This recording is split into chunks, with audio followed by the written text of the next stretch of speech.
Hello, my fellow professionals. Welcome to AI powered schedule management and the PMI-SP exam. When people get PMP certified, they immediately begin thinking about what certifications they could do next. And those of us who are into the world of scheduling, we typically look at the PMI-SP exam as a candidate.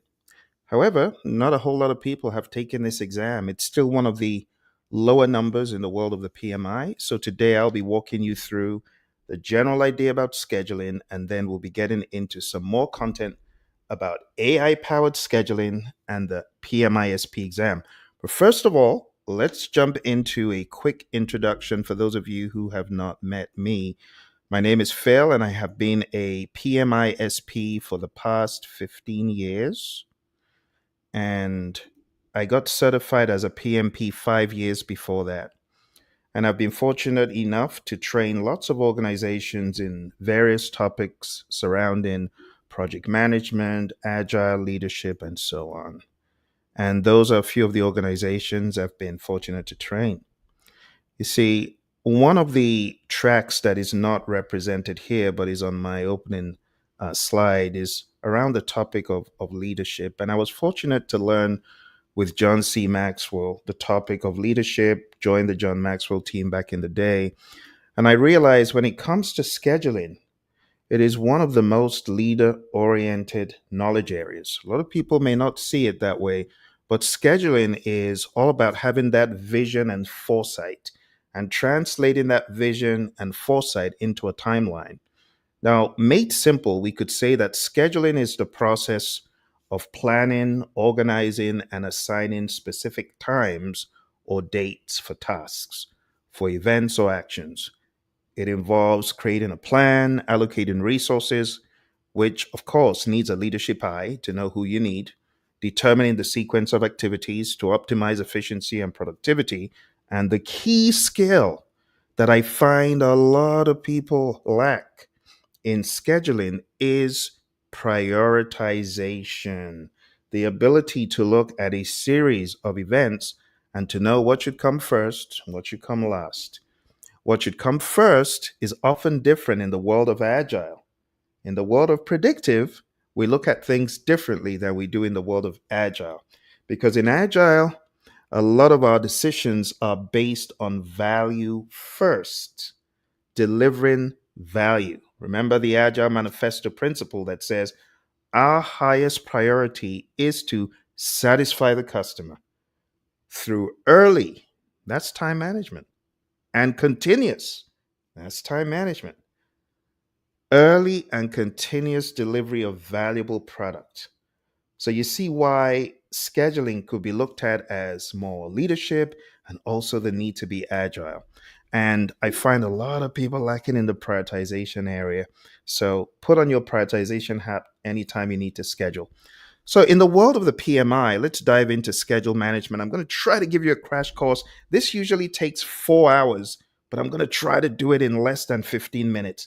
I just want to take you through the 6 things that you should be aware of as a scheduler. There were 7 before, but one has moved to resource management, but it's still interrelated somehow with scheduling. So, what exactly is project schedule management? It's the processes required to manage the timely completion of the project. So, we want to make sure that we are always thinking about that clock ticking when we're in schedule management. Time is of the essence. So, we're going to plan how to build a schedule. Then, we're going to realistically build a task list, assign durations, and basically track the schedule from the beginning all the way through the end. If we're going to define schedule management in PMI's words, going back to, I got to show you the book because a lot of people, this is the book. It's the 6th edition that I'm basing a lot of this on. So let me blow it up a little bit more so you can see the slides and the text. So we're basing a lot of our studying on the 6th edition.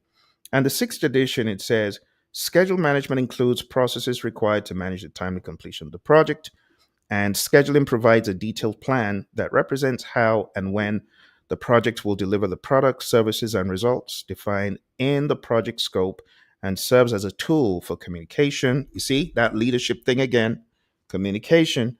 You should be using the schedule to communicate. managing stakeholder expectations, and as a basis for performance reporting. Let's take a look at the 6 things. Number one, you got to plan how you're going to develop and manage the schedule. Number two, you're going to create a list of activities and a list of milestones. And this doesn't have to be in order. Like when I'm working with teams and I'm building a schedule, I'm like, just give me anything you can imagine should happen on the project. We'll sort out the hierarchy later, we'll sort out the arrangement later. And then number three is when you begin to arrange them in order. You put the activities in logical order of occurrence. You're keeping in mind dependencies, and I'll talk about dependencies later on. Estimating the activity durations comes next. How long will each activity take? Number five, you develop the schedule by putting everything together, and then you have your living, breathing schedule. Now, when I say living, breathing schedule, I'm saying that so that you understand schedules change. Schedules are not meant to be static. If your schedule is static, you're probably doing it the wrong way because schedules should morph, they should change, they should evolve. Okay. So, you as a professional on the regular, you should actually be updating the schedule with your team. Number six, control the schedule. And this is where you would do the updates, you're preventing delays, you're thinking ahead. What do we get out of each one? The first one here, we get a schedule management plan. The second one, we get an activity list, activity attributes, which further describe the activity, and a milestone list. Number three, we get project schedule network diagrams, which are diagrams showing the interrelationships between tasks, which helps with the analysis. Now, you don't see this on the front end of most scheduling tools, but on the back end, for the very good ones, the most superior ones, they have the ability for you to see this. And this is what helps frame the decisions the tool makes as far as predictions and forecasts. Number four, in estimating activity durations, you got duration estimates, how long each task will take, and you've got basis of estimates, the basis for your logic and rationale. Number five, out of developed schedule, we have our schedule baseline, which is your baseline approved by management. It is the originally approved schedule. That's what we call a baseline. Anytime you hear the word baseline in project management, it means the originally approved item. You got your project schedule, you've got data, project data, right? Schedule data that's going to be in your schedule. And then you've got project calendars that show working time on the project. You know, some projects you're working 24/7, you're working in shifts, and other projects you're just working 8-hour days. So that consideration has to be in the developed schedule process. And lastly, schedule forecast, forecasting what the future will look like. Okay, now I've given you the lay of the land at a very high level. Let's go a step deeper so that you can better understand this. And I know some of you taking the PMP exam, of course, you got to understand this stuff. It's like the holy grail. So, in planned schedule management, without much ado, your major output is going to be a schedule management plan. Your inputs are going to be what you already have, like a project charter. The project management plan components are going to be things you have from scope management, like your WBS dictionary, your project scope statement. Remember, it is your WBS that will eventually be used in the next process. So, right here, you're getting everything that you need to kind of get an idea of how the schedule is going to be developed and managed. You use expert judgment. You, of course, have meetings, and then you output the schedule management plan. That's the major thing you are getting out of here. Okay. So, your schedule management plan is going to have insights from experts, from professionals, and as a result of meetings. Okay, now these icons on the left are just to remind you that's expert judgment, that's your data analysis, that's your meetings, and this is important. You know, the funny thing, a lot of companies they don't do this. Just like, well, we hired a PMP, they should know how to build a schedule. So you have a free for all, except you have a PMO that provides guidelines and tools and ideas. In a lot of companies, people don't care about schedules. They're just like, we hired a PM, they know what to do. And that's why you, as a PMP, you should know how to schedule. You should know about this stuff.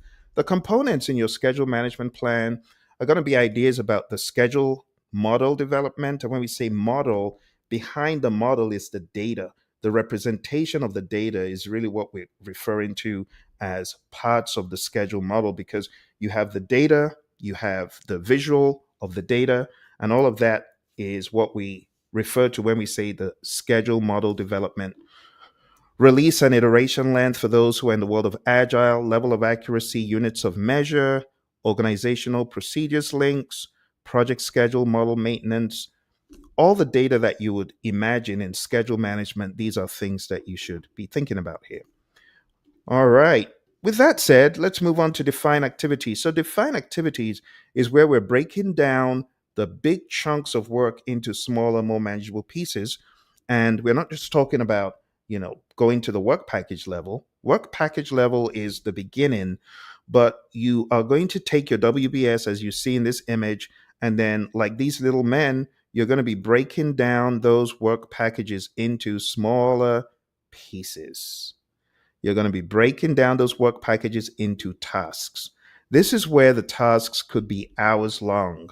Your WBS is a different world because the level in your WBS is a much higher level for the work packages. For the tasks, you're breaking them down. You see, there's a misnomer. People think, well, I'm building a WBS, so I'm breaking down work into tasks. No, you're not. In the WBS, you're just breaking things down to the work package level. It's when you get into the world of scheduling that you're breaking down the work packages into tasks. Okay, so what exactly do we get out of this? Well, in defined activities, we get an activity list, activity attributes, and a milestone list. Okay. The inputs that you would use, kind of as I alluded to, you'll have your WBS dictionary, your project scope statement, which we call the scope baseline. That's part of your project management plan at this early stage. And that's not to say it's all etched in stone. It's a give and take with these knowledge areas. You get what I'm saying? Because you don't just say, oh, I'm done with scope forever, never to go back. No, you're always going between scope and schedule and cost and risk and quality. And it's a revolving door and you're going back and forth. And based on trade offs, you could choose to drop some scope items or you could choose to take some on, depending. So at the end of the day, you've got all these inputs. You got tools and techniques like expert judgment. Decomposition is a big one.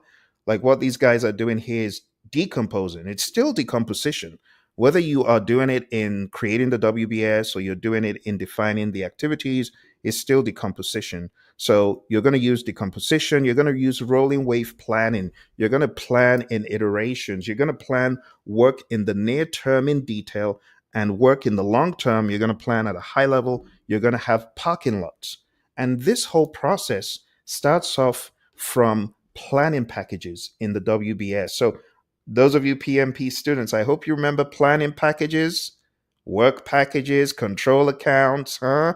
That is stuff you need for your exam. So, planning packages are aggregates of known work. We haven't broken it down because we're going to wait till we're closer to the period of performance. And then we break it down into smaller pieces, but we know that it has known work content in the planning packages.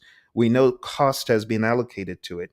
So this mindedness is what we bring into defining activities. We ultimately get a list of activities, activity attributes, which further define the activities, and a list of milestones. And that pretty much is it for define activities, right? We're going to get these three things out. We're going to apply expert judgment. The hammer is decomposition. The waves are to jog your memory about rolling wave planning and things like that. Okay, so decomposition is quite big in the world of the PMI. I didn't really hear that term, even though I was in project management space, until I started getting more into the academics of project management. So decomposition is subdividing the work packages into smaller, more manageable pieces. Rolling wave planning is a form of progressive elaboration in which project deliverables and work to be accomplished in the near term are planned in detail at a low level, and work for the future is planned at a high level. Then we have our activity list of activities. We have activity attributes. Think of this as activity metadata. One of my students came up with this norm out of NASA. He said it's metadata, and it's a good way of remembering what activity attributes really is. It's metadata surrounding the activities, giving you further elaboration on each activity. And then a milestone list just shows the zero duration events. Now, the milestones are really good when you're communicating to senior management because they just look at the milestones and they immediately get what you're trying to say about the dates. They see what is coming down the pike. They see where you're late. They see where you're early and things like that. Okay. So I also wanted to let you know in the old PMBOK, the sixth edition, the breakdown is really thorough. So they'll break down the inputs, then the tools and techniques and outputs could even have sub levels. And these are very good for people who are trying to learn predictive project management the right way without cutting corners. And that's why whenever people say, Phill, which book should I use for the exam, for the SP exam or for the PMP exam to get deeper for mastery? You see, there's a difference between PMP. Oh, I'm a PMP. I'm a PMP. I got a lot of people, they're PMPs.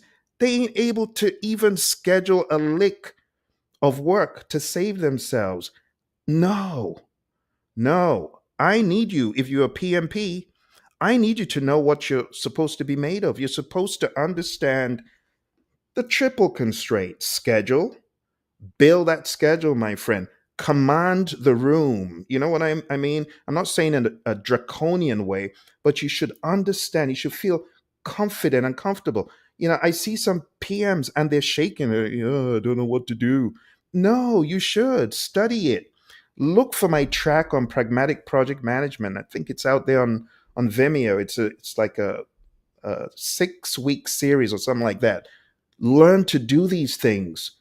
Do you know what helped me? You know, you're probably looking, Phill, is it going a bit crazy? What helped me break into the world of project management? After my master's degree, I had done a dissertation on barriers to implementing project management systems. This was back in the 2000s. But I was facing a brick wall. I could not get through to these companies until I started getting more into Microsoft Project. And I started studying and learning and studying and learning. And I built my aptitude in scheduling even before I became a PMP. You know what happened? Aerotech, a company out here in Arizona that places people in companies, called me and said, "Oh, we found your resume. We got an environmental engineering firm that's looking for someone who knows this tool really well. Are you game?"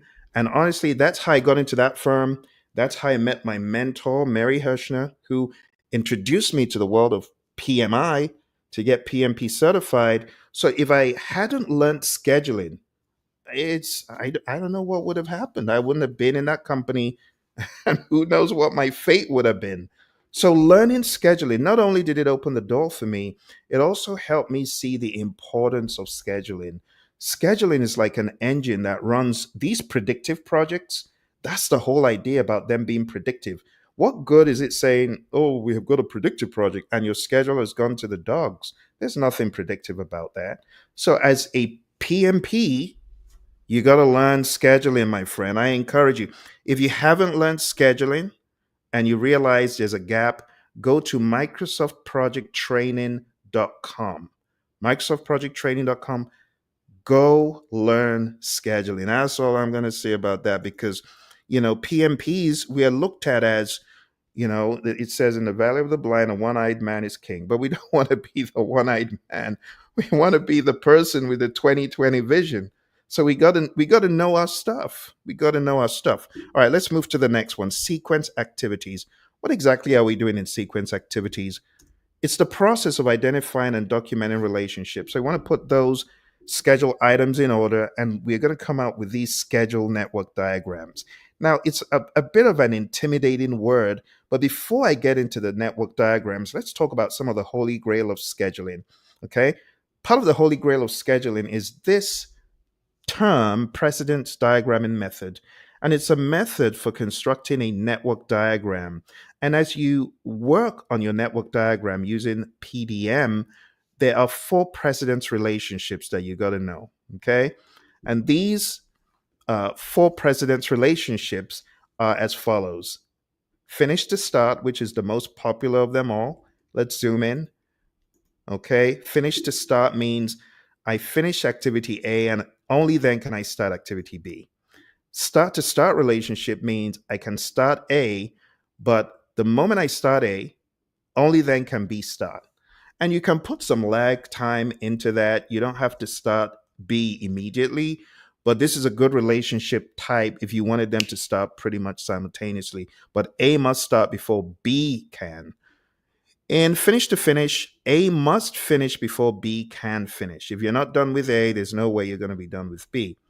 And then we have this very strange one, which is called a start to finish. A must start before B can finish. The night guard must show up and start their shift before the day guard can finish. So these are the four relationship types used in scheduling. Again, finish to start. The start of the success activity B depends on the completion of A. I cannot start B until I've finished A. The race must finish before the award ceremony. Then we have finish to finish. An example is editing cannot finish until writing has finished. Makes sense, right? Start to start. Level concrete cannot start until pour foundation has started. And they're not going to start at the same time. Put a little bit of lag time in there to make it more sensible. And lastly, we have start to finish. Activity B cannot finish until activity A starts. This is the least commonly used relationship type. Activity B guard cannot finish until activity A guard starts his shift. It's used a lot in changing of shifts and things like that. Okay, so when it comes to this sequence activity, this is the one that makes a lot of people, pull their hair out because sequence activities has a lot of minutia in it. Let's cut to the chase and let me give you a few practical examples of additional terms. There's a term we say leads and lags, and you just heard me use it. But what exactly is a lead? A lead is the acceleration of an activity. You're enabling the activity start before it is actually required. Lag time means you're deliberately delaying a success activity. Let's take a look at a couple of examples. So, this is an example of lead time, right? You got prepare dinner and set the table. I could have set the table after dinner is prepared, but I put in some lead time. I accelerated the start of activity B just so that I could get further ahead in the schedule. Another example is lag time. Lag time is deliberately delaying a success activity. So in construction, you build a foundation, but you don't immediately attach a cap to the concrete foundation. You got to allow time for the curing of concrete. And that could be up to 7 days. So you add this lag time of 7 days. If you take a look at what I just showed you, the lead time is indicated with a minus, the lag time is indicated with a plus. So those two terms are used a lot in project management, lead time and lag time. Some other terms that I use, there's a lot of terms.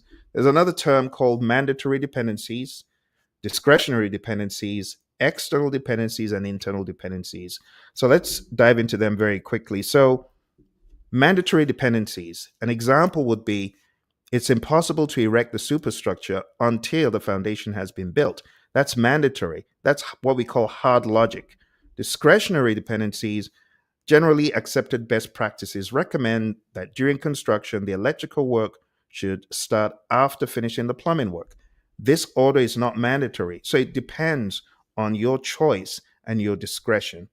Then we have external dependencies. An example could be the testing activity in a software project may be dependent on the delivery of hardware from an external source.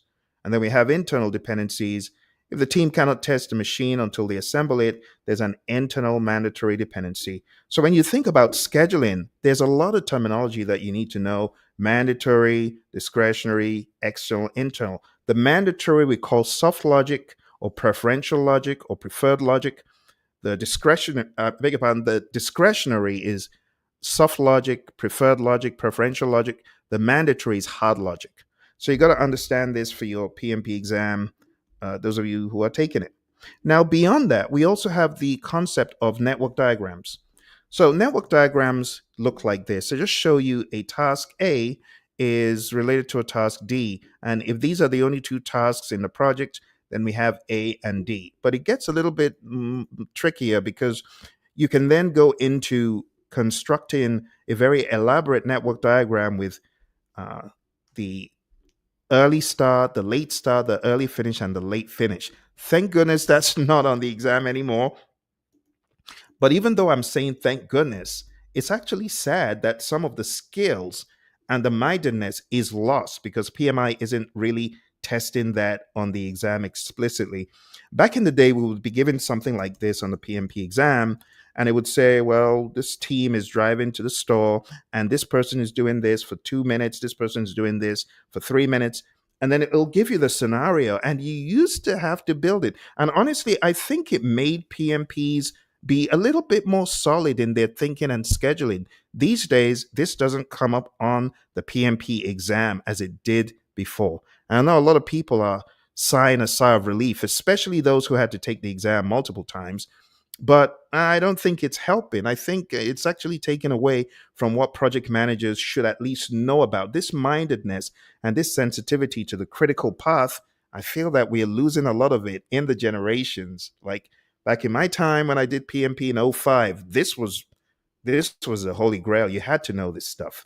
So we have in this image, you can see each box has an early start, a late start, an early finish, and a late finish. And guess what? In Microsoft Project, even though you're not seeing this on the front end, all this stuff is happening on the back end. So when we talk about sequence activities, the sad part is a lot of the knowledge has gone to the dogs.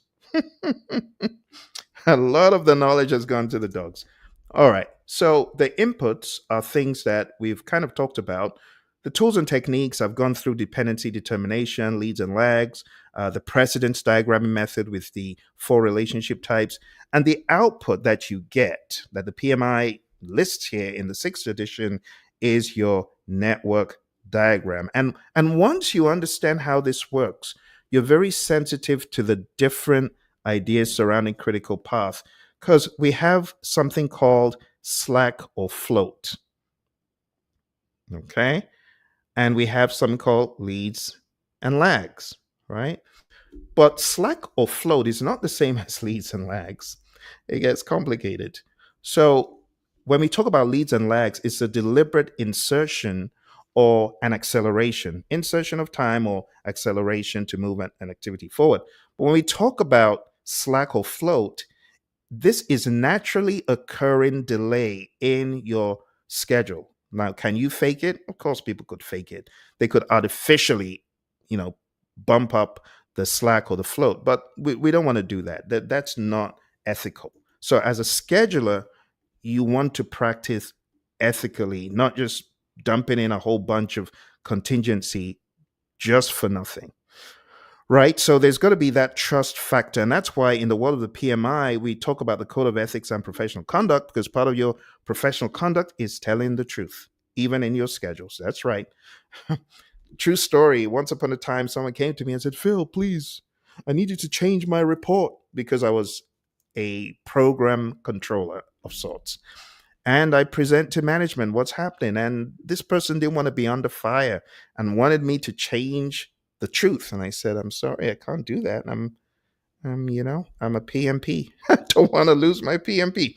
Anyway, that's just a fun story. So over the past number of minutes, I've been showing you sequence activities. The major thing you're getting out is project schedule network diagrams. In a lot of projects, nobody even cares. Nobody sees them. But trust me when I tell you they're on the back end. And when we get towards the end, I'm going to build a schedule, really quick schedule, just 5 lines, and we're going to go through the mental motions again. Okay. All right, let's jump into the next one. The next one is estimate activity durations. And this is where you're estimating how long each activity will take. You're putting in the durations, and you're also having these bases of estimates, which explain the rationale for the durations that you have put into the project.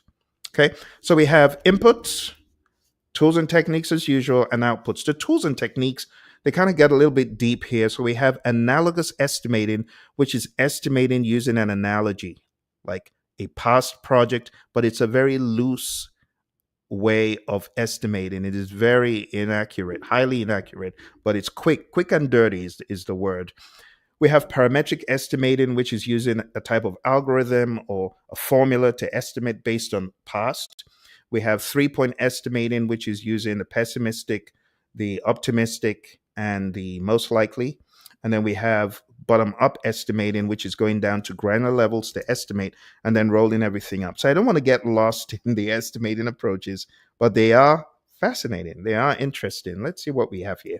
So we have analogous estimating. This is an example one of my interns put together at the time. Analogous estimating, think of the word analogy, and there's an example of an analogous estimate. Okay. So based on the past, you can see the previous duration, and then you have a multiplier here, which could be for a number of things. The multiplier could be to adjust as a result of experience, or if you were doing it for maybe cost, it would be as a result of something else. And then you come up with a duration estimate. Okay. And you use parameters from the past. You could use size, weight, complexity. Maybe something is simpler, so you multiply it by a factor. But again, you got to have an expert who knows what they're doing to do this. Then we have parametric estimating. Think of the word parameter. Parametric estimating is a technique that uses an algorithm to calculate cost or duration. And last but not least, we have 3-point estimates. We have a pessimistic estimate, most likely an optimistic. Gone are the days of single point estimates. Anyone who's doing that, you get more risk on your project, especially when you got bright people. Get multiple point estimates. Use the PERT formula, P plus 4M plus O divided by 6. Find out what the duration is. It's a more intelligent way of doing things instead of going with just one source. And then we have bottom up estimating. And what this does is you're going to take an item such as conduct market research. You are then going to break it into subtasks. You're then going to calculate the durations for the subtasks, and then you roll them up into a final total. It's safer to do it that way. All right. Okay, so that's pretty much all of those estimating approaches. We also have alternatives analysis, looking at alternatives for carrying out the work. You could choose to use a handheld tool, or you could choose to use an automated tool, which would reduce the time. So there are always trade-offs you're thinking about when you are in this area. Okay, and that's it. I don't want to belabor this point like I did the last one. So this is estimate activity durations. Let's move on to develop schedule. Next, we have develop schedule, and boom, you got your schedule. You put all the information together. You've got something like this. Bear in mind that what counts as a schedule is the start, the finish dates, the task, the predecessors, not necessarily the resource names. That doesn't make it the schedule. That's an auxiliary add-on. And the Gantt chart, contrary to what a lot of people think, the Gantt chart is not the schedule. It's just another interpretation of the schedule model. So keep that in mind.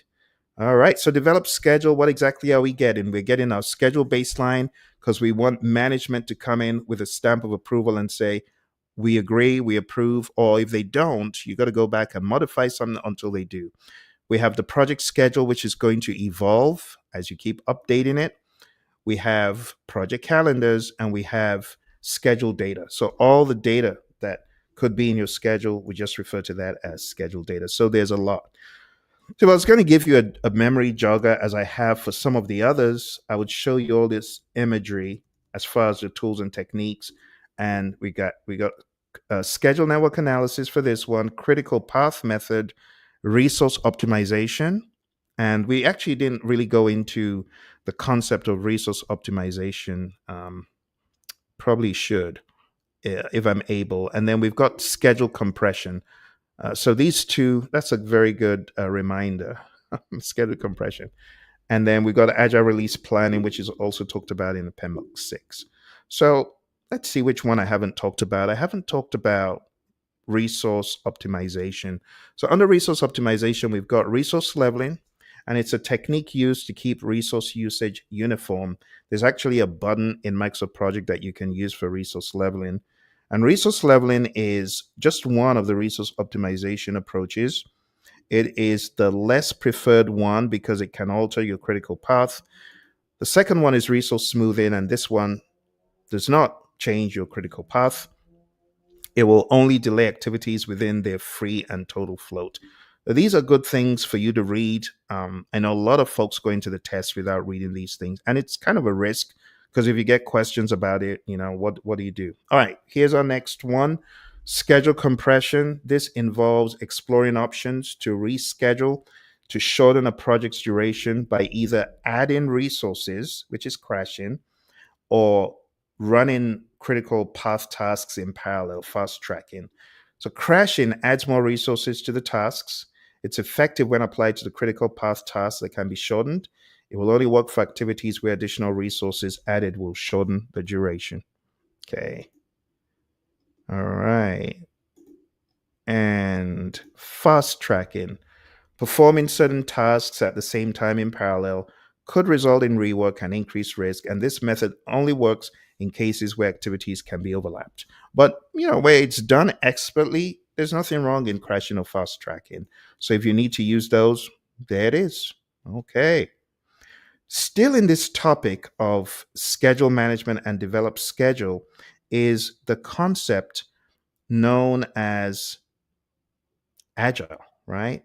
The mindset. And in this world, the way you break down work is different.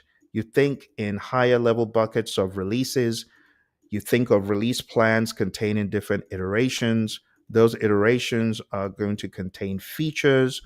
And at the lower level, under features, you've got stories. And ultimately, those stories get broken into tasks. So the way we break work down is different. I'm going to show you a couple of tools that I've developed, AI tools that can help you break things down, even in the world of Agile. Now, a lot of folks may be opposed to using AI, but there's nothing wrong in it. There's no shame in it. The PMI have PMI Infinity, which is another tool that you can use as a project manager. I'll show you some of that stuff very soon. But let's try and cap this off finally by going into control schedule. Control schedule. So this is the final one. I wanted to just do it for 15 minutes, but no, I wasn't successful. I didn't want to skip content because being that this is my 20th anniversary as a PMP, I got to do these topics justice. I'm not trying to just run through them because I know that for many months and years to come, folks may still go back to watch these videos because there's very few, videos that break it down like this. So I'm hoping this helps those of you PMPs. So control schedule is the process of monitoring the status of the project to update the project schedule and manage changes to the schedule baseline. We have outputs from here, including schedule forecasts, change requests, and work performance information.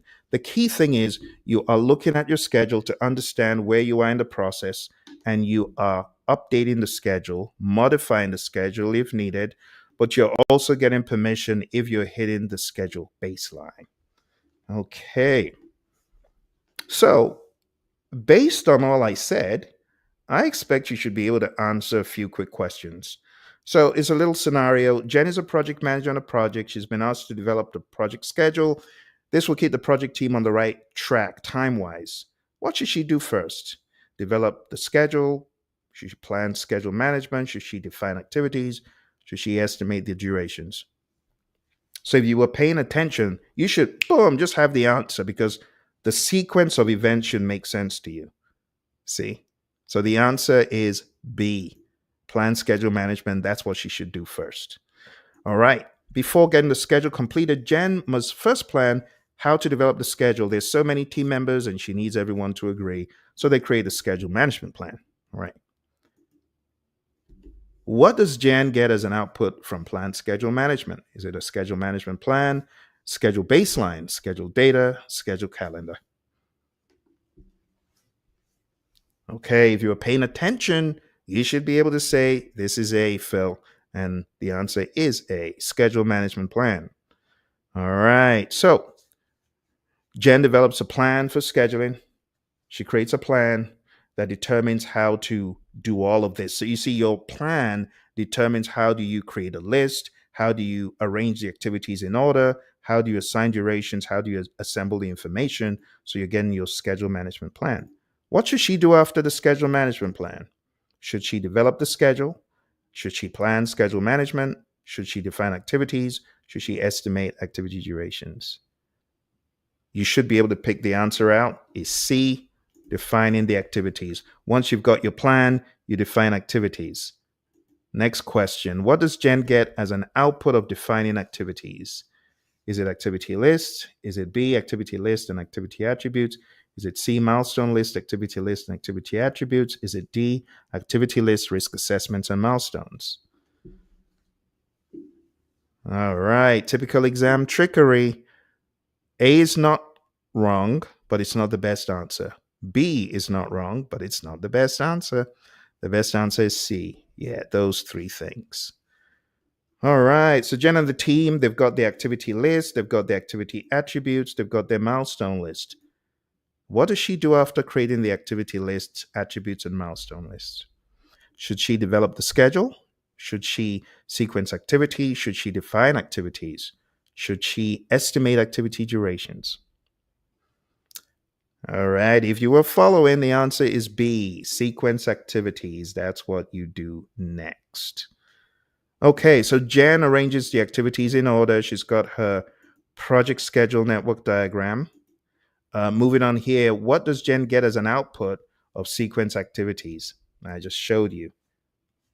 B, project schedule network diagram. All right, what should Jen do after getting a project schedule network diagram? Yeah, she should estimate the activity durations. You see, I'm trying to get you to go through the mindedness of all of this. So there's a step by step by step, right? At the end of the day, she's going to get these duration estimates and the basis of estimates. So Jan deliberately delays activity A to allow time for the system to boot. What is this known as? This is a tricky one. Deliberately delays. So the answer has to be something that's deliberate. And what did I tell you as we were rounding up? I told you slack and float are not deliberate. So the best answer is B. What does Jen get as an output of estimate activity durations? Is it A, activity cost estimates and base estimates? Is it B, basis of estimates? Is it C, duration estimates and base of estimates? Or is it just D, duration estimates? Okay, those who are paying attention know that the answer is C, duration estimates and basis of estimates. All right, then you put all the information together. You got your schedule baseline, you got your project schedule, you got your schedule calendars, you got your schedule data. So now Jen is going into the controlling of the schedule. And she's going to do schedule forecasts. There could be change requests, there could be WPIs. So let's say Jen is working and she's got members who are working 80-hour weeks and 60-hour weeks. That's not the best. What does Jen do? She does resource leveling. Resource leveling, right? She could do resource leveling. And you see the level of work that some people are putting in. Some people are putting in 80 hours. That's crazy. So what does Jen need to do? Jen needs to level the resources. So as you're leveling the resources, you're taking this extra work, you're moving it elsewhere down in time, and this will elongate the schedule. Your schedule is going to become longer, you see. But let's say she carries out resource optimization and the critical path is elongated by several days. What does this describe? Yeah, the answer would be A. Because if she's elongating the critical path, it cannot be smoothing, right? Cannot be C. It's not either or. The one that alters the critical path is leveling. Okay. And it's not fast tracking or crashing. It's totally different. All right. Here's another concept, my friends. Resource smoothing. We take that same bunch of work, but we're only going to distribute it within the slack or float of the project. We're not just going to spread it anyhow. We're going to do it within the slack or the float, the naturally occurring slack or float. All right, Jen carries out resource optimization. The critical path does not change. Some activities are rescheduled within the available free slack, total slack, and project slack. By the way, you got to know all three, right? Total slack is how long can you delay an activity without affecting the project's end date. Free slack is how much can I delay an activity without delaying a successor. And project slack is how much can I delay the start of the project or anything in the project without affecting the customer required due date. So Which of these options best describes our actions when the critical path doesn't change? Yes, the answer would not be A, and it would not be C or D. It would be B. All right. So when you think about schedule compression, you're thinking like this. Okay. Crashing or fast tracking. And then you got to break it down further to understand crashing is adding more resources, paying to expedite parts on the critical path, or working overtime. Fast tracking is running critical path tasks in parallel. So Jen carries out schedule compression by paying 50% more to a vendor to expedite delivery to the project's most important assembly task. Which strategy is this? Spending more money to expedite is crashing. Okay, here's another question. Jen carries out schedule compression by running 5 otherwise sequential tasks in parallel. This is easy. You should know this. The answer is B, fast tracking. All right. So, in conclusion, if you're working on your PMP or your PMI-SP, of course, you don't know all this stuff. PMI-SP, you actually have a different standard, right? The practice guide for scheduling, or the practice standard for scheduling. You got to be able to relate all of this back to that book, and also throw in those agile components as well. You got to know your outputs, your inputs, your tools, because this topic is not based on the content you have in the 7th edition. It's really more based on what you have in the 6th and what you have in the practice guide for scheduling. Okay. All right. Any questions on this very first easy part? Easy part. That was easy, wasn't it? Well, wasn't it? It was easy. What do we call a significant point or event in a project? It's a milestone, right? A milestone. So little questions like this, I expect that you should be able to answer them. It's a very tough topic. I don't expect people to be able to withstand a lot of what is being said. A technique used for constructing a schedule model where activities are represented by nodes and are graphically linked by one or more logical relationships to show the sequence. Like something like this, you should be able to see, okay, so we're talking about 4 types of dependencies. It cannot be ADM, it has to be PDM. All right. Well, we went into a lot of content there. And just bear in mind that scheduling, if you're doing the PMI-SP exam, you got to be able to tackle things like this. For the critical path, you got to be able to tackle things like this. You got to be able to tackle them. I got my fair share on the exam. All right, let's shift gears here and go into leveraging AI for scheduling across industries. So I'm going to give you, first of all, before we even go into this, let's first of all talk about building a schedule, because I haven't shown you how to build a schedule from scratch. We got to go through the mindedness. Okay. So let's go through the mindedness of building a schedule, and I'm going to share Microsoft Project with you. But before I share Microsoft Project with you, for those of you who say, Phill, I can't afford to buy Microsoft Project, let me show you a tool that you might be interested in. This tool is called Project Libre. Project Libre is a free tool that is very much like Microsoft Project. Let me just hit new there. And let's say PM. Okay. Boom. This is Project Libre. I'm going to put a link to Project Libre in the chat. It is free. And if you have always wanted to learn scheduling and you're like, I don't know what to do, this might be your answers to that need, So let me put this in the chat. And those of you on Instagram, and put that in the chat as well. All right, there you go, Project Libre now. And put that on the screen for those of you watching after the fact. So Project Libre is a free software tool Works very much like Microsoft Project. You can put in tasks just like you would in Microsoft Project. Task 2. You can link them, the same way predecessor of 2 is 1, and it's linked. You basically, I want to say about 80 to 85% of what you can do in Microsoft Project, you can do in Libre quite conveniently. You could also include resources, you could save baselines, you got all these menus for tasks, resource, and views. 100% free. The way I learned about this, I was tutoring a college student for his master's in project management, and the lecturer said, "You got to use this to do your coursework." And he was stuck.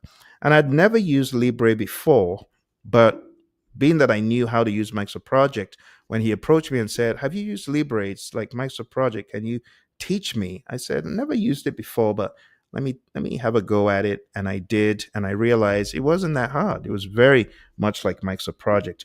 So if you're looking for a tool to use and you cannot afford the exorbitant Microsoft Project price, well, maybe Project Libre is something that will be of interest to you. All right. So, with that said, let's move on to Microsoft Project, and we'll build a schedule very quickly. So, what is the very first thing you do in scheduling? You plan how to manage the schedule, right? And then you begin building the schedule. So, in this tool, though, we want to go from manual to auto schedule, just in case you didn't know. There are a few things you could do before you begin your schedule, such as decide the start date. Let's say I wanted it to start on Monday, and say okay, and then I begin putting in my tasks. So let's say it's a task. Oh, I'm sorry, I'm not even sharing my screen. Bad manners. I'm sorry. Let me share my screen. Very sorry. All right, here we go. Here we go. Here we go. All right. Since okay, we might as well. Huh.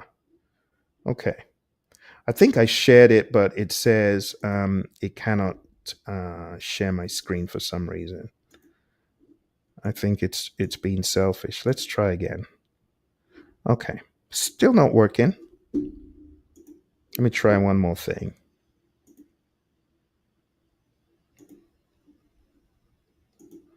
Let's try the entire screen, see if that works. Okay, good. So the entire screen works. So here we are, and like I was showing you that you could go into project, and you could go into project information. Let's make it maximum. Okay, let's get rid of that. Okay, so you can go into project information,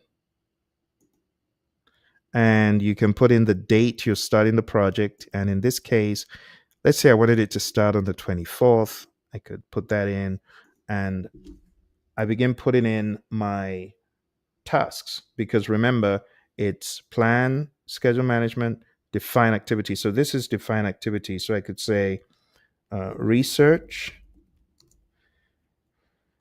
ingredients by ingredients, uh, turn on oven, mix ingredients, bake cake, check. Let me do this. Serve cake, check oven,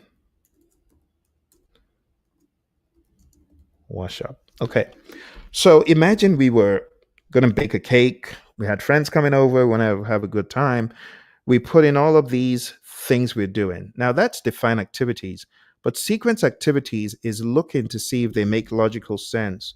We want to put them in logical order of occurrence. So serve cake right here shouldn't happen before check oven. Doesn't make sense. So it's in this one of sequence activities that we move things into their proper position, right? Sequencing the activities with the right relationships. Over here in predecessors, we could just put in a 1 as a predecessor. That means line one comes before line two. Or we could put in, uh, let's put in a start to start. So turn on oven and mix ingredients. We could say 3SS, which is a start to start relationship, which means mix ingredients and turn on oven are linked with a start to start relationship, just for the illustration. Then we put in a 4. We can put in a 5 here, and we can put in a 6.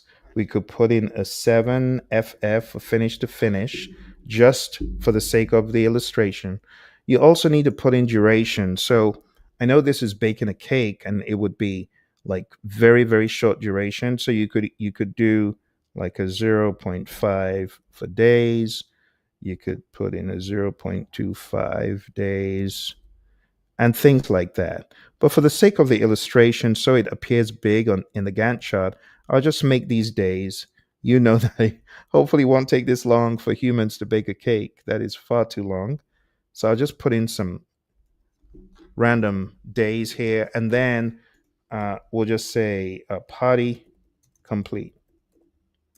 And all we're doing here, we're doing a combination of things. We're doing a combination of defining activities, sequence activities, going back and forth between them. And then we put in a 0, right, for the milestone, because we want to show a milestone, and we got to link it to 8. So we put in an 8 there. There are quicker ways of linking these. You could just link all of them by going over all of them like that and hitting that link button. There's so many ways to do this. Again, I just want to make sure you are aware, if you want to learn this tool, right, you really want to go deep into this tool, you need to go to Microsoft Project Training.com. All right. If you really want to learn this tool, you really want to get all this stuff that I'm talking about, it goes deep. And, a lot of the content you're going to encounter here, that stuff was done in front of a live audience with students who are PMPs. They're now forgotten they've done it. They got their certificate from the course, and they are good. They feel really empowered learning Microsoft Project. So we'll make this a milestone. I will link it. We'll link it. Go after the party, go to Microsoft Project Training.com. So far, I've shown you define activities, sequence activities. We also did estimate activity durations, and boom, that's your schedule. That's your schedule. There's so many other things you could do with this. You could put in resource names if you wanted to, you know.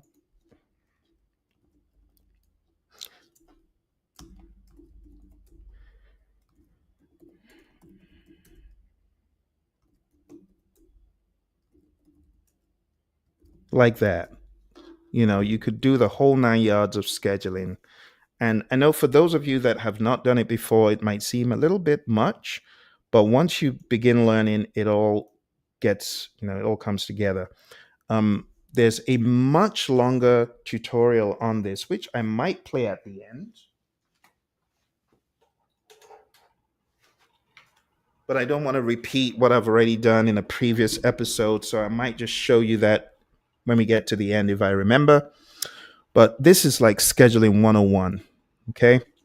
Now that you've got a very good idea of what exactly we are doing in this world of scheduling, why don't we talk more about the AI component? Because I know everyone wants to know about the AI component, but we have, first things first, because we have people who are not from this world at all.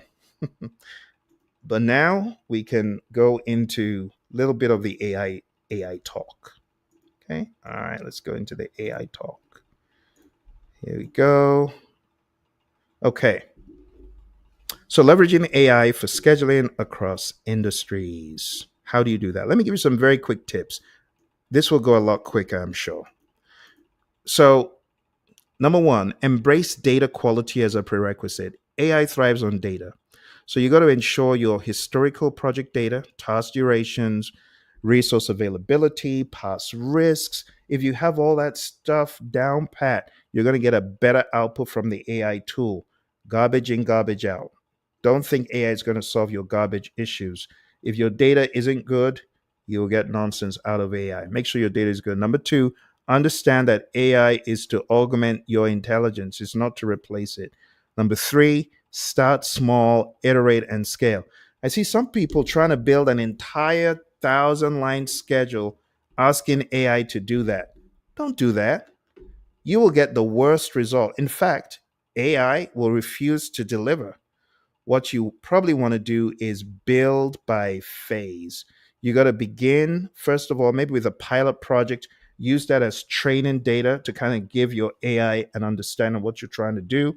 And then refine your prompts by asking it to build out phase one, then phase two, then phase three. You get what I'm saying? I know seeing is believing. So let me give you an example very, very quick because I know it's easier said than done. I got to show you, otherwise, it just becomes nebulous babble. So let's go into my one of my tools of choice. I don't use it all the time, but it's one of my AI tools of choice. So let's go into GPT. So I'm going to give it some instructions. I want to build a schedule for a software refresh project for the city of Phoenix as a project manager. This is an IT software refresh project for 500 desks. And the software, or the system, I should say, is Microsoft Office. I need you to create a schedule that is realistic, but instead of building the entire thing, why don't you just give me the key phases in this project? You don't have to go granular. All right. You see how I put my prompt in? I'm not typing it, I'm speaking it in. I'm saving time and energy and effort and my brain because people think I wear these glasses because I'm cool. Well, apart from being cool, I wear them because my eyes don't like light from my computer. So these are for that purpose of filtering out that light. And I just don't like typing stuff I can say into the machine, right? So here we go. We got phase one, phase two, phase three, phase four, phase five, phase six, high level milestones, all that stuff. Okay. So I like using the affirmation technique to say well done to my AI, right? I like affirming that it's done a good job. That was an awesome job. Can you guess what we're going to do next?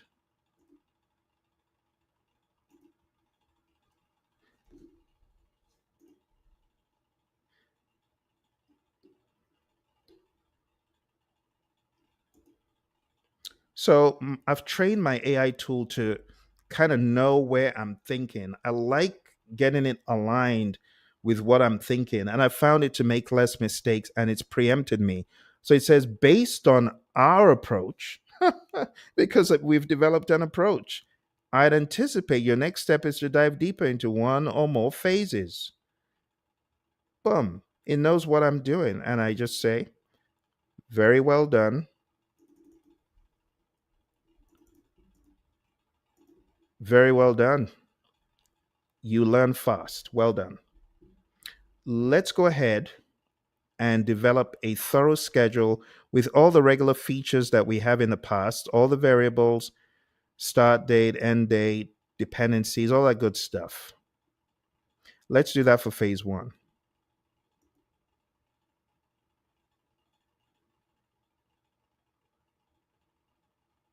It analyzes and thinks, and boom, there's there's my schedule without much thought. And it's given me just phase one. Okay. I'm not going to ask it to do all the phases at once because I don't know if you've noticed the quality of output diminishes. If you're asking your AI tool to do everything at once, the quality diminishes. So it's broken it down, and I could challenge it. I could say, let's say I'm not happy with what it's done. I could say, that was a little bit smaller than what I thought you were going to deliver. I'm looking for a detailed schedule. Could you try something a little bit more detailed so that the stakeholders understand what phase one entails?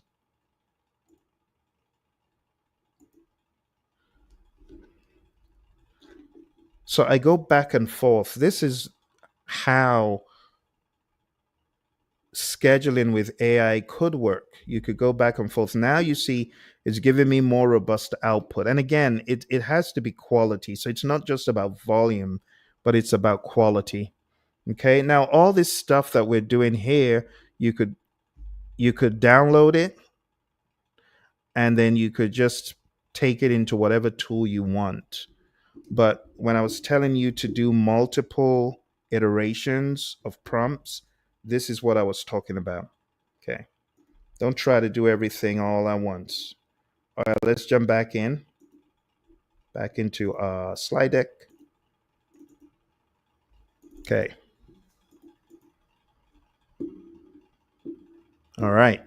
So start small, iterate, and scale. Number four, focus on predictive and proactive. So AI excels at identifying patterns and forecasting. Leverage this to predict potential delays, resource shortages, and risks before they become problems. Leverage real time adaptability. Modern AI scheduling tools can dynamically adjust schedules based on real time changes. Now, Microsoft Project is still trying to catch up. There's no AI functionality in it yet. But knowing how Microsoft works, they will eventually get there. Okay? Number six, optimize beyond time. AI can optimize for multiple constraints, schedule, cost, resources, and risk, even well being. Number seven, integrate with existing goals, existing tools. For maximum impact, ensure your AI scheduling solution integrates seamlessly with your current project management software. Number eight, prioritize transparency and explainability. So, while AI can seem like a black box, strive to use tools that offer some level of transparency. Number nine, continuously learn and refine your prompts. Prompt engineering is a skill. I'm telling you, even beyond having tools, like I've built some tools and those are great, but you still need to understand the way prompting works. The more specific, contextual, and iterative your prompts are, the better the AI's output would be. You got to look at it like teaching the tool. And lastly, showcase tangible benefits when you're presenting to management, quantify the impact. Like focus on metrics like reduced project duration, cost savings, improved resource utilization, fewer missed deadlines. This is how you need to be using AI. But this is just the first step. This is the beginning. What I want to challenge you to do in your individual organizations is develop add ons to your existing tools. If you've got a robust IT department, develop add on tools to your existing systems that can understand the data, take the data, feed the data, right, into AI and get logic from the tool, whatever tool you build.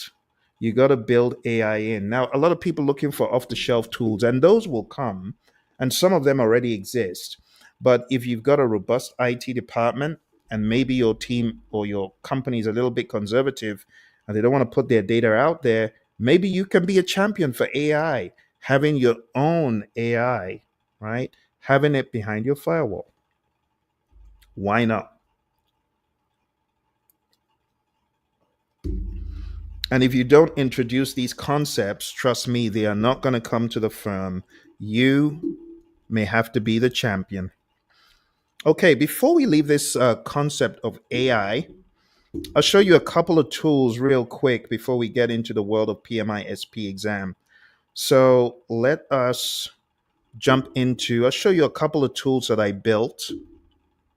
They're very simple, lightweight tools, but they can help you as a as a project manager, or this kind of thinking to simplify things for yourself and your team. You know, sometimes ChatGPT makes sense, and other times maybe a tool that even allows you to be more strategic or save time is better. Here's an example of a project schedule generator tool I created.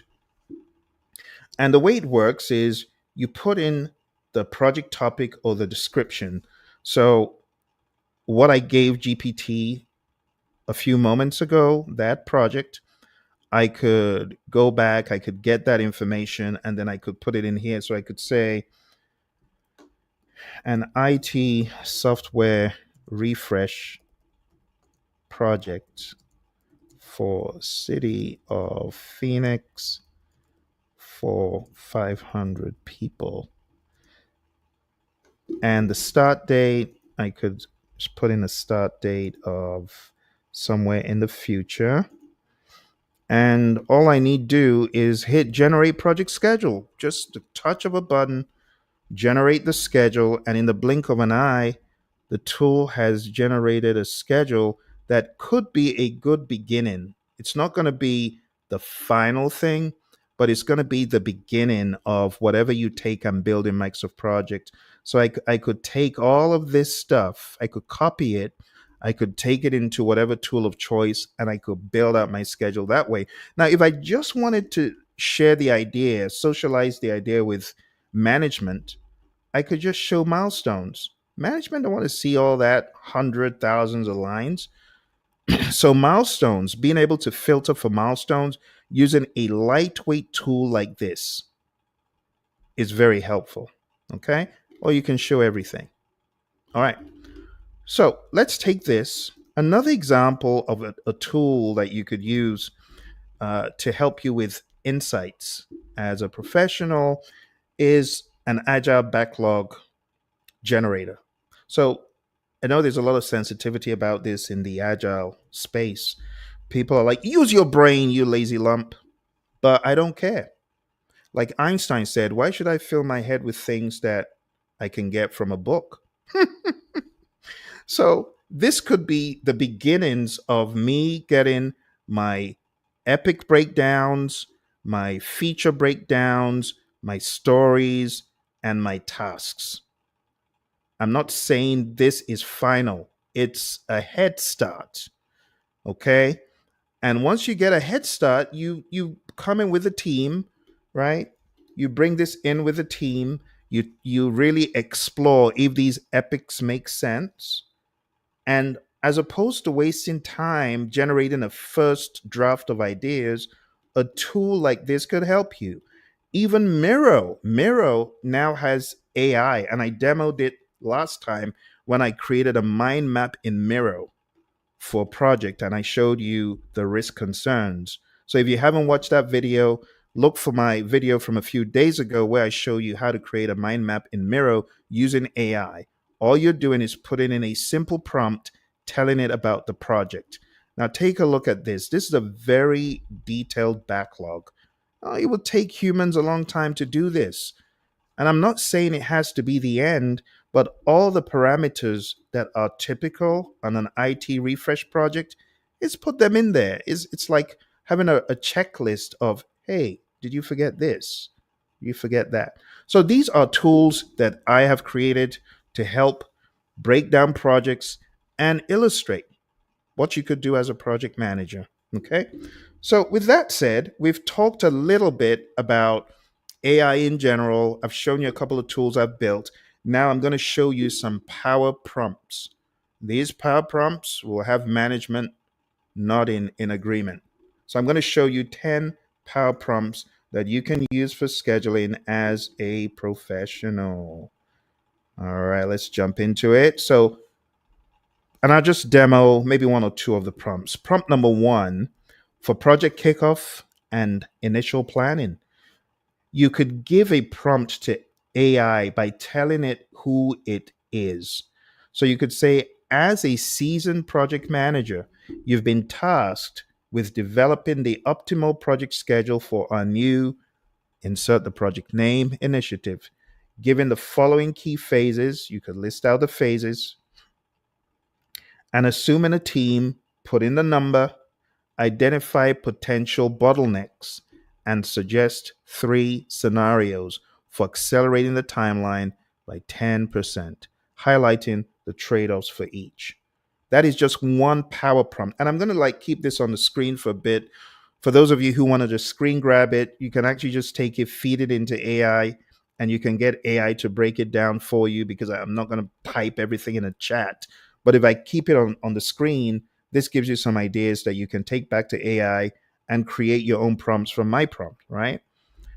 You could put in a prompt for resource optimization, risk mitigation, what if scenario analysis, which honestly, please use it. Please do your what if scenario analysis. Low hanging fruit. You're going to look really good. And then for stakeholder communication, you could say draft a concise executive level project status report, include the current project health. Now, if your company says don't use AI, well, I guess you gotta obey their wishes. You cannot put company related information in that, right? Because of ethics. But if you have the ability to do that, do it. If you don't have the ability to put in information of a sensitive nature or from your firm, you could just say, give me a high level roadmap for how I can do XYZ, like stakeholder communication and reporting. Just bounce ideas off it.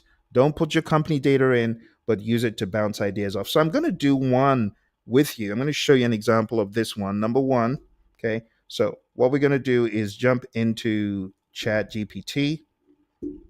And honestly, if you folks have been using GPT, you know how easy it is to do a screen grab, feed it into ChatGPT, and you basically are going to ask ChatGPT to do what you want it to do. ChatGPT can now read from images. So if you just copied all this stuff that I have on the screen and fed it to GPT, it'll be able to give you the text, which is pretty cool. All right, so I'm going to copy this prompt. It's a bit of a long one. Okay. Let's go back to ChatGPT. I had opened a few moments ago. Right there. Into GPT. All right, here we go. All right, so we're in GPT and we're going to put this in the chat. So, as a seasoned project manager, you've been tasked with, I'm just going to grab what I had in the beginning. It's going to be quick for us. So I'm going to copy all that stuff I had. You've been tasked with developing the optimal schedule for, okay. So I'm just going to dump in that example I had. Given the following key phases, I'm just going to say, given the phases you originally identified, given the phases you originally identified, generate a schedule and all that good stuff. Boom. Sent. And it immediately understands. You want me to take the phases we originally identified for City of Phoenix, software refresh, and generate an initial critical path analysis. Bingo, it got it. Just look at that. Look at that.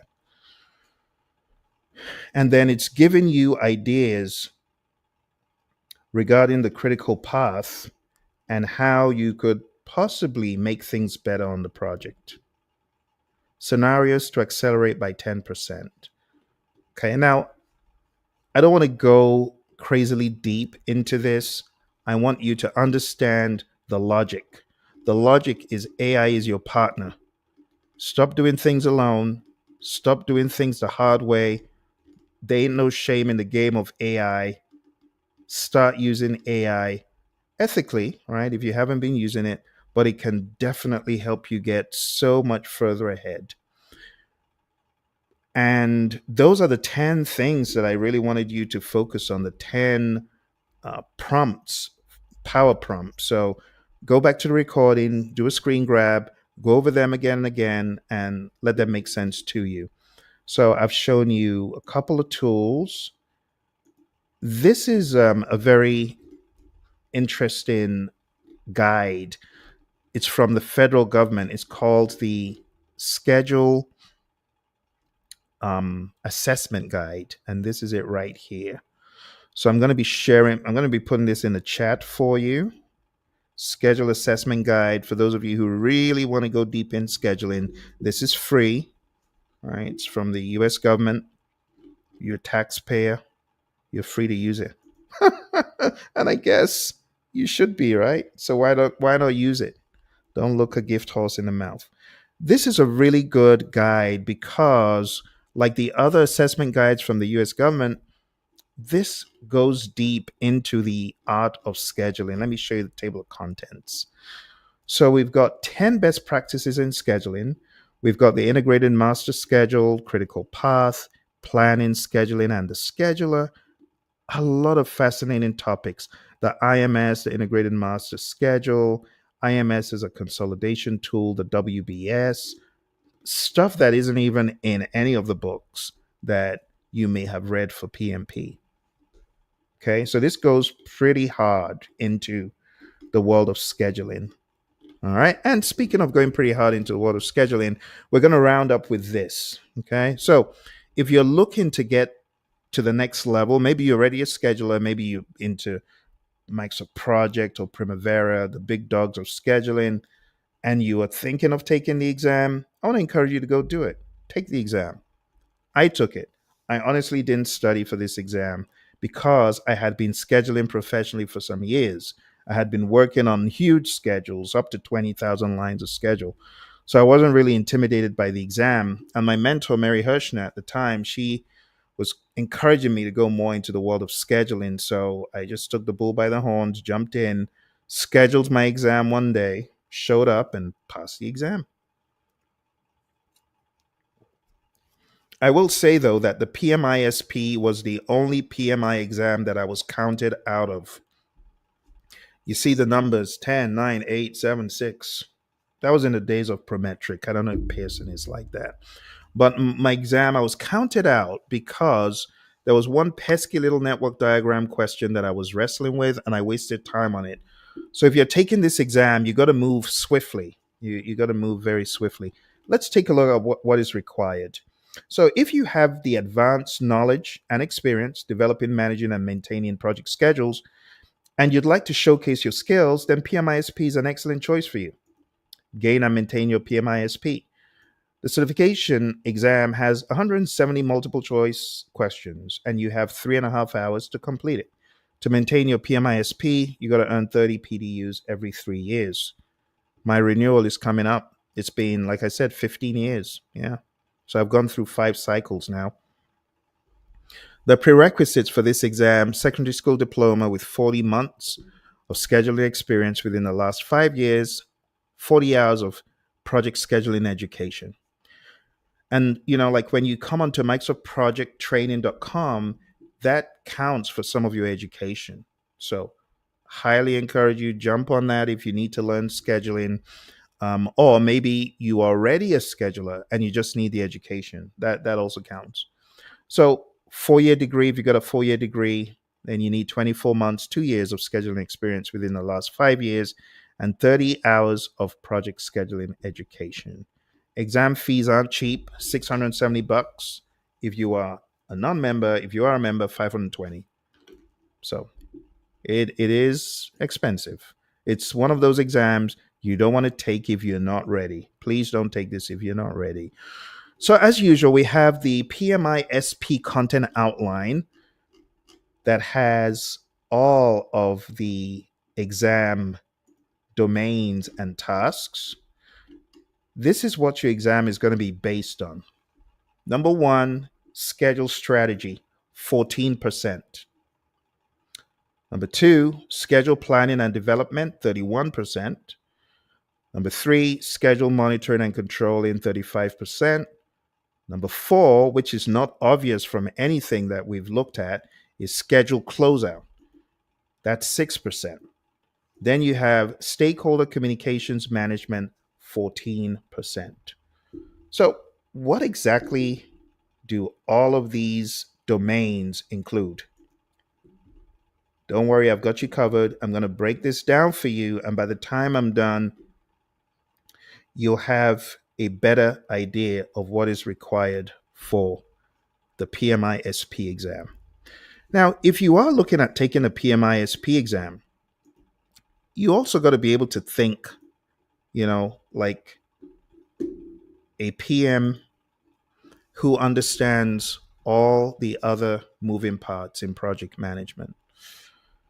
So, why don't we go into the details? Because your exam is not just from chapter 6 in PMBOK 6. Your exam is going to have risk components, could have quality, definitely communication, and stakeholder stuff. So you got to know that stuff as well. And then when I round this up, I'll give you the final breakdown of how, for other professionals in the world of construction or pharma, I'll give you some ideas of how you can apply AI. But let's take care of this PMI-SP stuff first before I go back into more of the AI stuff to round it up. Okay, so for the PMI-SP exam, I've already given you the breakdown of what is required for the exam. Domain one is schedule strategy, and this is 14% of your exam. So in schedule strategy, they want you to establish the project schedule configuration management policies and procedures, and they want you to incorporate best practices, regulations, and standards. So you got to see yourself as a leader who is bringing thought leadership about scheduling to the firm. You're also going to ensure accessibility, storage, retrieval, maintenance, change control. So you're thinking more strategically. Okay. The second task in this domain is to develop the schedule approach based on unique project characteristics, enterprise environmental factors, EEFs, and organizational process assets. They want you to define schedule requirements. Again, if it's something you haven't done before, you got to put yourself into that thought process. And number three, establishing schedule policies and procedures. The methods, the tools, the parameters, thresholds, granularity, formats, all that stuff. To be perfectly honest, my time at Honeywell in defense and space, all this stuff was already provided for you. The EEFs and OPAs, all that stuff had been factored in, and you were told this is how you schedule. This is how you break down the work into the WBS. These are this is the way we do planning packages, work packages. These are the rules, and they're rules. So if you're fortunate to be in aero and defense, the more mature companies, then I want to wager you've already encountered a lot of this. Addressing earned value management analysis is also important. Analysis in general and approval requirements. These are things that you do in this first domain. The fourth task, develop scheduling components for project management plans. You got to integrate scheduling into scope, cost, quality, resources, risk, and procurement because scheduling is not standalone. Number five, provide information to project team members, communicate objectives.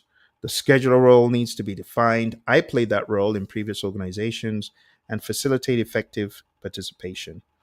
The knowledge and skills for this domain, contract requirements, regulations, standards. Because I don't know if you're aware, when you're doing work with certain entities, especially those into heavy predictive projects, government projects, they are going to give you a contract that states how you develop the WBS and the schedule, how you create the WBS, how you develop the schedule, how frequently you update the schedule. All that stuff is in a contract. So you got to be aware of schedule control processes, all the OBSs, WBS, RBS, that kind of stuff. And then the project charter. All right. So that's domain one. Let's go to domain two. Domain two is beefier. So domain one was just 14%, scheduling, planning, and development, schedule planning is double that and some, 31%. So the very first thing here is you got to understand the WBS, the OBS, control account, work packages, all that stuff. You should be all over it. Collaborating with SMEs and stakeholders, analyzing contractual commitments, very important. And in the real world, this could be quite challenging. It could be on some projects. Defining activities and milestones, using decomposition and scheduling policies, but you're not doing this in isolation. You're doing this with a team, whether you're working with engineers, you're working with developers, you're working with doctors, you're working with the pharmacists, just like we did in a lab project where we were creating a schedule for this monster lab project, state of the art lab. You got to have the bright people in the room when you're doing all the breakdowns of activities. So this is not for you to do in isolation. Number three, estimate activity durations. 3-point, parametric, analogous, PERT. We talked about that previously, so you understand this. Task four, sequencing activities and incorporating defined dependencies, internal, external. We talked about those as well, cross program, milestones, constraints, calendars, geography, contracts, all of those variables. You got to build it into your sequencing of activities. Number five, you got to identify critical path and near critical path. What do we mean by near critical path? So you have a critical path, but you also have a critical path which is close to the critical path, the next in line path, if you will. And you got to understand these. You got to identify them using techniques like CPM, critical chain method, program evaluation and review technique, PERT, and Monte Carlo. And these are talked about in more detail than PMBOK 7 in 6. I beg your pardon, they talked about more in PMBOK 6 than in PMBOK 7. So if you are really looking at doing SP, I would advise you to focus more on PMBOK 6. You don't even need to pick up 7. You need PMBOK 6 and the practice guide for scheduling. Those are the two things you need to read. All right, number 6, develop the RBS. You got to determine availability and assign resources. And again, you're working with functional managers, you're collaborating with a team so that you can define what we call the resource constrained schedule. Because the resource constrained schedule, things move around. Number 7, adjust the schedule model based on resource availability, based on available budget and other known constraints. So this is still as you're planning, but you're looking at the environmental factors and you are scheduling sensibly based on the parameters around you. Number 8, align schedule with overall program plan. So if there's a higher level program that this project belongs to, then you got to let it all align and integrate. So we talk about the IMP, the integrated master plan. You got to make sure everything is aligned with higher level plans through reviews of enterprise objectives and contract documentation, things like that. Number 9, under domain 2, is analyze milestones, statement of work, scope of work, and a contract. So you got to assess delivery estimates versus deadlines. All right. Number 10, perform schedule risk analysis. I talked about a little bit of this last time, but if you haven't checked out the palisade.com website, PALISADE, which will lead you to Lumivero, do that. It's good for you to be educated on how Monte Carlos work. And let me see if I can just put that in the chat. Palisade.com. This is something that you scheduling aficionados definitely want to go look up. You want to know what's going on in the world of scheduling. Let me put that in the chat. All right. Lumivero.com. It's definitely a site that you PMI-SP aspirants want to take a look at. It will help your understanding of Monte Carlos for sure. All right. Number 11, obtain consensus on baseline schedule. So you got to obtain a consensus of from the project customer, the sponsor, the project manager, the project team members in order to establish an approved schedule, baseline schedule. And some of you might say, but aren't I the PM? No, you got to understand PMI-SP, you are not necessarily the PM. You could be, but you're not. You got to think of yourself as a scheduling professional, similar to what I was. I was not the PM, I was the scheduler. See? And I was a program controller. So my job was not the project manager, program manager. I was focused in on scheduling. So what we're saying is if you have built the schedule, you're not the PM, you got to get PM consensus. Obviously, you should have been working with them, but the way the PMI has written the outline is from the reality of being a scheduling professional, not a project manager. Okay, so you got to go all in. Honestly, anyone taking the PMI-SP, they got to be able to withstand watching this because I know it's very difficult to watch. There's a lot of content, right? There are a lot of moving parts. But as a scheduler, yeah, you got to know this stuff. All right, number 12, establish performance measurement baseline, the PMB, standard techniques for performance measurement baselines, using organizational processes and standard techniques. You got to be familiar with that. All this stuff has got to make sense to you. Otherwise, it's kind of risky to take the exam. All right, knowledge and skills, scope statements, estimation techniques, dependencies, leads, lags, resource groups, calendars, PDM, risk assessments, performance measurement baselines, and inter-project dependencies. Okay, I got to get my skates on. I'm going to go a lot quicker because I have a time constraint. Wow, I did not know the time had gone this far. Time goes when you're having fun. Yeah, it's almost going to 2 hours now. So, domain three, schedule monitoring and controlling. 35% of your exam. Number one, you got to collect activity status. So, you use reports and meetings and inspections. Number two, you got to get resource information and updates. So, what we mean is you got to go through reports, timesheets, meetings, inspections, or other standard procedures in order to report on resource utilization. This is a fun thing to do. And when I say fun, I mean the opposite. All right. Number three, perform schedule analysis and audit. So, what we're talking about here is the in house and subcontractor schedules, industry standards, and best practices. You got to do audits on those things in order to identify and report project schedule, status changes, impacts, or issues. All right. Number four, identify alternative execution options. And we use what if scenario analysis for this. Number five, incorporate approved risk mitigation activities. So your change control will involve taking these risk mitigation activities, getting approval, and adjusting your schedule based on that. Number six, update the schedule model and baseline changes. So you're going to receive this through formal change control process in order to maintain an accurate schedule and facilitate forensic schedule analysis if required. The knowledge and skills, things that we've talked about, progress measurement, metrics for control, schedule change control, reserve analysis, analyzing your reserves.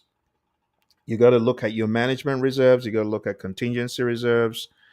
And in this case of schedule, it's really more of that buffer in the schedule. Risk assessment techniques, PDM, and arrow diagramming method. All right, moving on to domain four, schedule closeout. So we don't talk a whole lot about schedule closeout, it's just 6%. But you got to obtain final acceptance of schedule components, work with the sponsor and the customer. And we're talking about facilitating project closeout. So there has to be an agreement that those things that should have been done are done. Evaluate final schedule performance against the baseline using scheduling tools. You know, there's a way you can plot your SPI from the beginning of the project all the way to the end, your schedule performance index. And you can see where you were just below one and where you were one and where you were above one. And it's good to take a look at those if you were in such an environment. In fact, like when I was at Honeywell, this was the order of the day. This was stuff we had to do. We were always tracking our metrics all throughout. So we had a record at the end of the project. We weren't just trying to put it together, the record was already there. 4.3, update organizational process assets, document lessons learned and best practices, but don't just do that. Share the lessons learned with the organization, with a wider team. Distribute final schedule reports, include earned value management reports, any variance analysis include, and then archive schedule files, final model, the plan, the reports, change log. If only teams did this, it would be great, but a lot of teams don't. The knowledge and skills, contractual schedule components, closeout procedures, feedback or review techniques, issue management, and transition planning. So this will be a very good run for those of you taking the SP exam, just to make sure, like checking the box. Do I understand that? Do I need to read that up? And then take questions that really push you, right? To ensure you got this. So when I took my SP exam, I had done the Microsoft Certified Technology Specialist from Microsoft for Microsoft Project. So I was still very sharp in all this stuff. You got to be sharp, which is why I would recommend the MicrosoftProjectTraining.com just to get you in that wavelength. All right, domain 5, stakeholder communications management. Believe it or not, your schedule is a communication tool. So when you're scheduling, you got to understand you must develop and foster stakeholder relationships. You must collaborate with your stakeholders. You must maintain visibility of your project schedule. You should provide status updates to management. Like I said, it was the order of the day in a lot of jobs that I was in. You got to meet either every Monday or every Friday. Different companies, different cadences, but you're going to use verbal, written updates, corrective actions to effectively communicate. You got to communicate the schedule issues to stakeholders. You got to elevate the awareness of impacts, not hiding things under the table. And the knowledge and skills, senior management communication, understand how they would rather you communicate with them. Visibility techniques, things like milestone charts are just a very good way for you to immediately get them on that page, and communication management plan. Cross-cutting skills, there's so many. You got oral and written, you got facilitation skills, negotiation skills, cultural sensitivity, project life cycle, conflict resolution. There's so many. You can read them all, but don't take your test without going through them with a fine-tooth comb. Okay. All right. Now's a very good time to ask any questions, because I only have about 5 minutes left before we round this up. So if you got questions, put them in the chat. Before we round up, I am going one more helping into the world of AI. Okay. Then this will be it. So let's talk about how you can leverage AI in scheduling for IT projects. You can use AI based velocity forecasting. Much to the Agile aficionado's horror, yeah, AI has come to Agile. AI driven backlog prioritization, and you can use GPT prompts to analyze code. Like, I think I've got a couple of videos out there showing you early day GPT. This was like 2 years ago. So I used it to develop code for games and just various things. And I showed you right there on the spot. You should be doing this. If you're in the world of IT and you're not using GPT to analyze your code, to look for ways of optimizing code or doing things, what are you doing? Come on now. You should be using it. An example prompt is based on the sprint history and backlog. What is a likely completion timeline for feature X? You could use it in construction projects, AI weather impact forecasting, supply chain, delay modeling, optimizing resource leveling with AI tools. And you could give it a prompt. Given project schedule and historical permit data, what risks could delay foundation completion? So let's take a break real quick, because I haven't shown you yet completely how to feed your AI. Sounds like food, right? I'm talking about feeding it with schedule information. So let's say I've got this schedule, right? Got this schedule right here, and I want to feed it to AI. I just take it and just drag it into GPT. Now, let me show you what that looks like. Let's put that schedule. I'm going to put that schedule in here so you can see it. Okay. Put it in here, and I'm going to show it on the screen momentarily. So this is a schedule I developed just purposely for this illustration. All right. So there you are. Okay. So let me put it on the screen. 1 second. Sorry. I always think I'm sharing the screen when I'm not. Here we go. All right. So this is the schedule. Now I go to GPT, and all I do is I hit the plus, or I just drag it in. I just drag that schedule in, and I say, okay, so bear in mind, this is a PDF.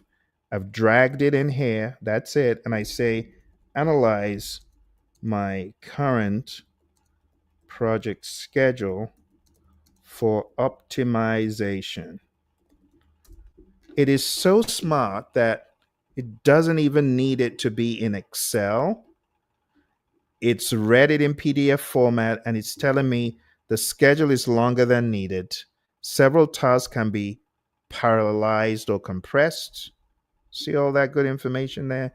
Some resource idle times, gaps between dependent tasks, potential bottleneck in appliance orders and cabinet installs, interior designer and decorative elements are late stage, optional, but blocking final QC. And it's giving me the critical path, and it's telling me how I can get rid of the bottlenecks, optimization scenarios. See that?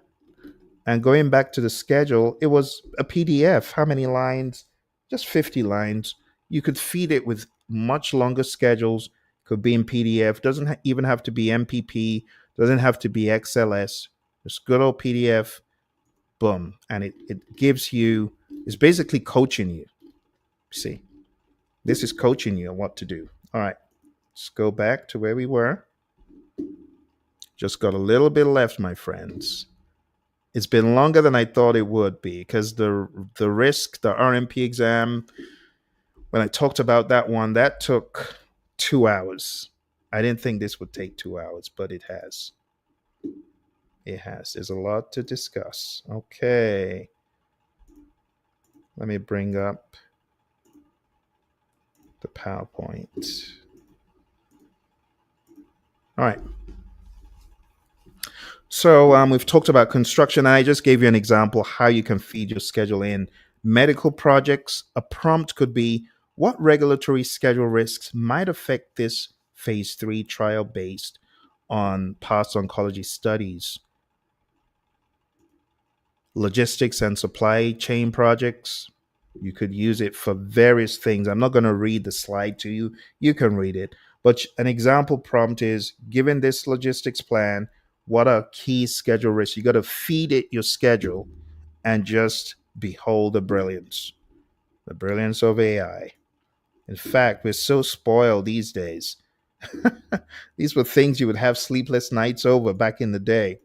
Now it's a simple prompt. Simple prompt. The funny thing, some people still won't use it because they're paranoid, right? Product development projects, simple prompt for this product, launch schedule. What are critical certification and sourcing risks? All right. AI prompting tips for scheduling. Always provide that WBS or current project schedule, major milestones, dependencies, constraints, resource availability. And you could just ask, what schedule risks exist? Where might resource constraints delay milestones? What if scenarios should we model? See. Don't forget to pair AI with expert judgment, continuously update schedule data, document AI driven what if scenarios, use AI to support, not to replace your brain. Your brain is the ultimate. Your brain is still the ultimate. Blend AI tools with your critical path method, PERT, Monte Carlo, and EVM methods. In conclusion, my friends, AI plus human scheduler, your force, your modern competitive advantage with your AI.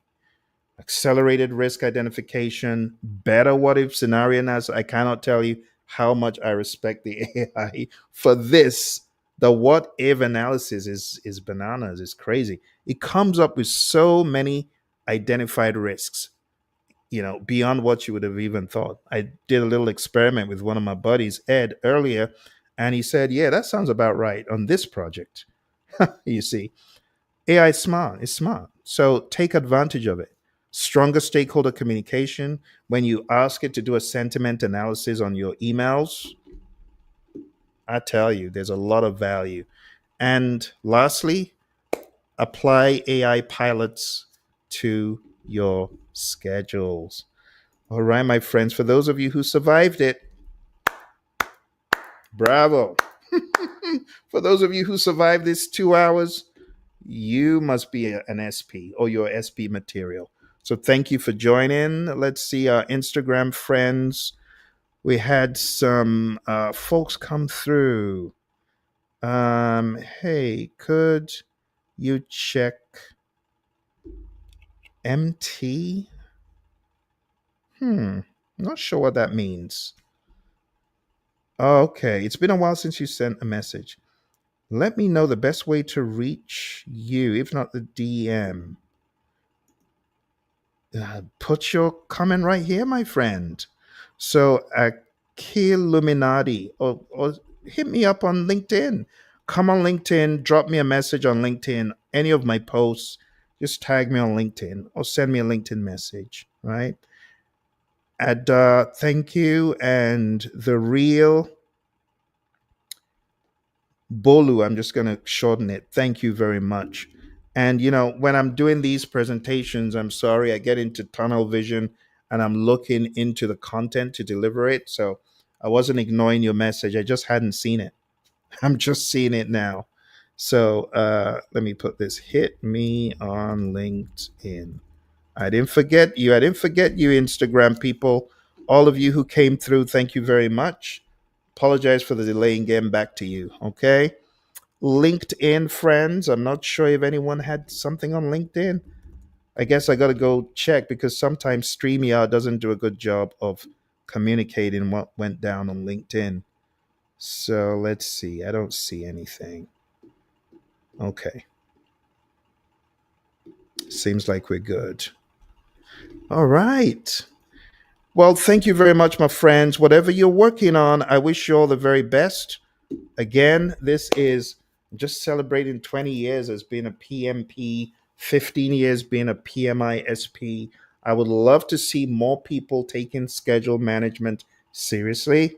Even if you're using AI for your scheduling, it doesn't negate the fact that you should learn scheduling. Learn scheduling the right way. Okay? And there's no shame in it, like I said.